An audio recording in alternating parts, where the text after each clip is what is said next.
Welcome back to the channel. So as you can probably tell, I'm extremely happy to have this thing sat on my worktop here. This is the brand new ARRMA Typhon 6S and it's the version 5. This thing is brand new. There's loads of different changes, loads of little upgrades as opposed to the version 4, and we are going to take a look at this in detail today. So as you can see, the box of this thing is absolutely huge.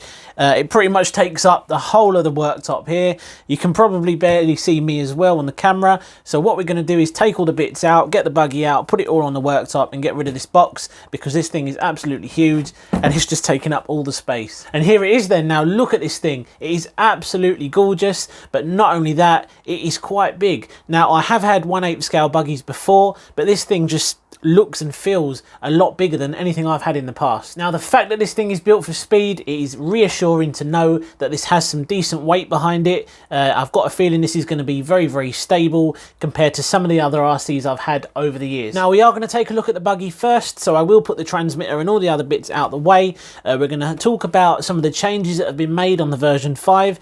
Now I didn't own the version 4 or any of the other Typhons, but I have done a little bit of research, so hopefully I'll be able to give you an idea of what they have actually changed on the version 5, and you never know, it may be the RC for you. Now the first thing we're going to talk about today is styling. I think you've only got to take one look at it and you can see how mean it actually looks. It does have a very aggressive look to it, and I really like that. Now I really like the colour scheme on this. We've got red, grey and black going on the actual body shell. I really like the black wheels on this as well, and the black wing. I think all in all, it all ties together and it's just a really nice looking RC buggy. Now we'll take a look under the body shell, because that is where a lot of the changes have actually been made on this, and hopefully we can point a few of those out to give you guys some information if you are considering actually purchasing one of these. Now having a look under the body shell, the first thing you notice is the brand new updated electronics. This is now running a Spektrum system.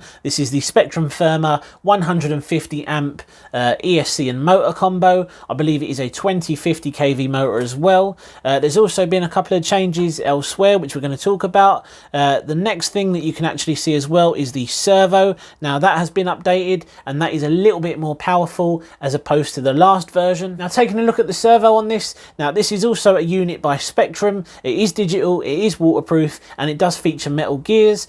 It's also, or they state, it is 32% stronger than the previous servo that was used on the version 4.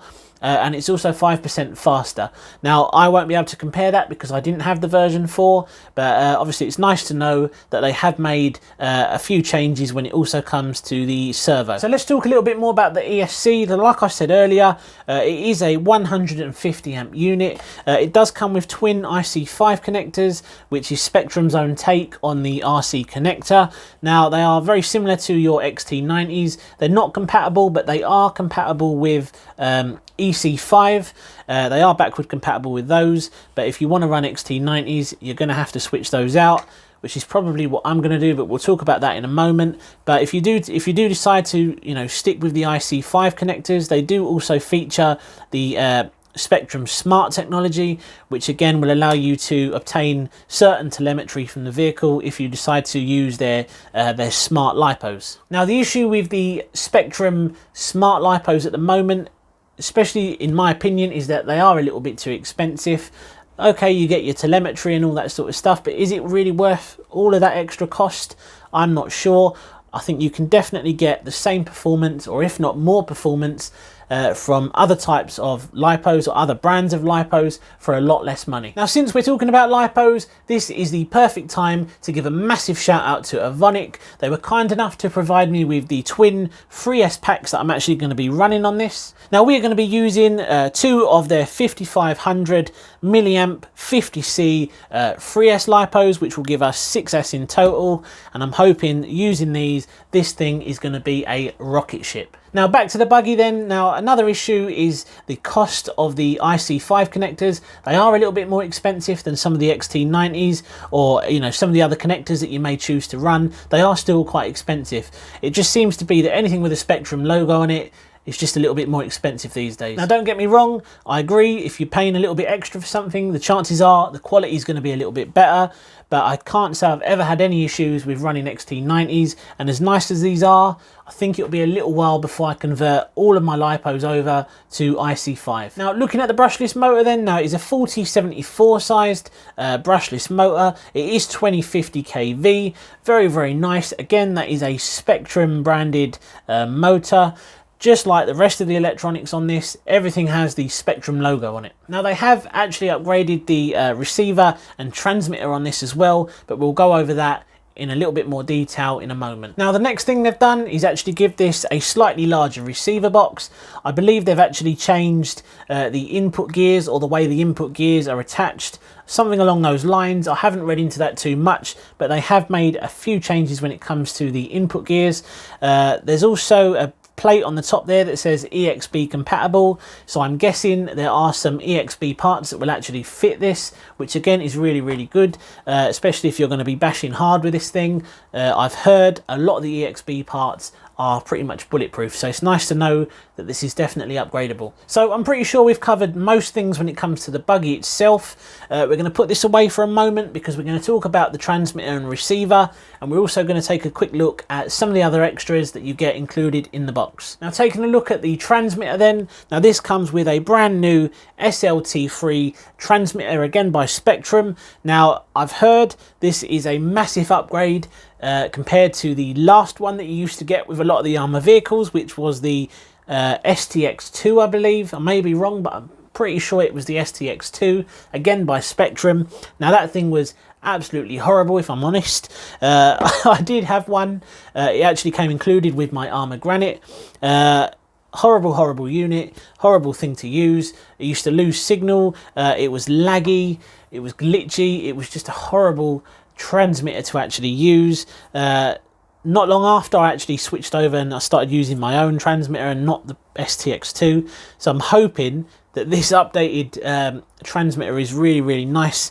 We don't have any of the issues that we had with the STX2, because that will be very disappointing, but I have heard and read good things about this, so we will soon find out. Now, as usual, you get some other goodies included in the box as well. We've got some decals. You've got a maximum performance card there, which tells you about using this speed gearing, which you do get included as well if you want to do some speed runs and you're on a hard flat surface.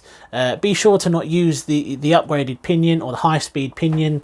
If you are on an off-road surface, you're going to overheat things. Stick with the stock gearing, but it's nice that they actually include the high speed gearing in the box. Again, that will save you spending a little bit of money, and apparently on 6S with the right batteries and obviously upgrading to the high speed gearing or pinion, this thing can reach 70 miles per hour plus, so that'll be interesting to actually find out if that is the case. They do include some shims as well for the diffs, and it actually says on the paperwork that included shims to use if required after gears have bedded in. It's the first time I've ever seen an RC manufacturer actually include some shims for the diff. Very, very nice little feature. It just goes to show that ARRMA are aware that things happen and potentially you may need to shim a diff. It's nice to actually include those in the box. Now, as usual, we get a little toolkit as well. A really, really nice in-depth instruction manual. I do like the quality, the feel, the exploded diagrams, just everything in general. It's in a huge amount of detail. I noticed that with my Granite as well. The level of detail when it comes to ARRMA instruction manuals is really, really up there. Now, there's not really a lot more to say. That's what you get in the box. We will get loads of videos out on the channel very soon. Before you actually go today, it still surprises me how big this thing actually is. I'm going to give you a quick comparison against my 144001, which is a really popular buggy on my channel. It is only a 1/14th scale buggy, but it will give you an idea of how big this thing actually is. So I hope you enjoyed today's video. First little look at the version 5 Typhon. Be sure to stay tuned for all the upcoming videos on this, as well as a few other little treats here and there, and I will see you again soon. Take care.